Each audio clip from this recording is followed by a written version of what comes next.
Maagang nagparamdam ng puwersa ang Barangay Ginebra San Miguel.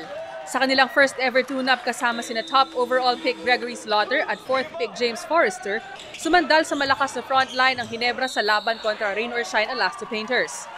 Sinikap pa ng Rain or Shine na makipagsabayan sa opening quarter, pero nang pagsabayin ng Ginebra sina Slaughter at newly acquired big man J.R. Reyes, dito na nagsimula ang kalbaryo ng undersized frontline ng Asian Coatings franchise.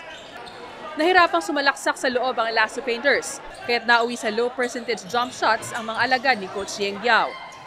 First up nila, they score only 38. So, ang target natin ngayon, siyempre, ang natin defense, right? 20 per quarter. Pero yung first 2 quarters natin nakuha natin, they score only 38. But on the second quarter, second half, dami nilang yung na-score.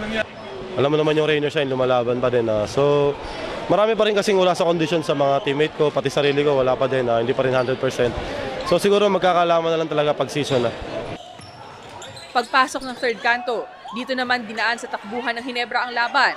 Sa bawat rebound ni Slaughter, sinasabayan ng takbo pababa ni point guard L.A. Tenorio, kaya't nagawang palubuhin ng Gin King sa double digit ang kanilang bentahe.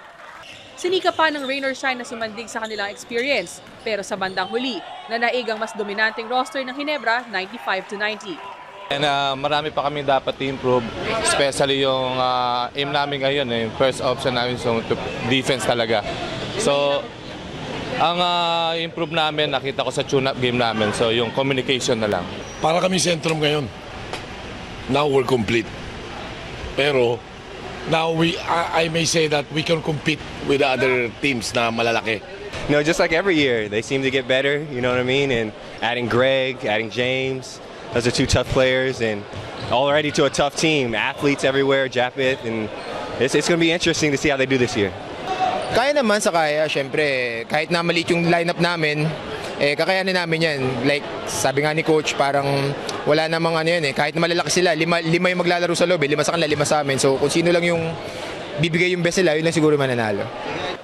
Ang susunod na tune-up game ng Ginebra kontra Air 21 Express at ang kanilang enkwentro ay mangyayari sa Hoops Center Gym sa Mandaluyong City sa Biyernes. Para sa PTV Sports, Cristabel De Leon, Telebisyon ng Bayan.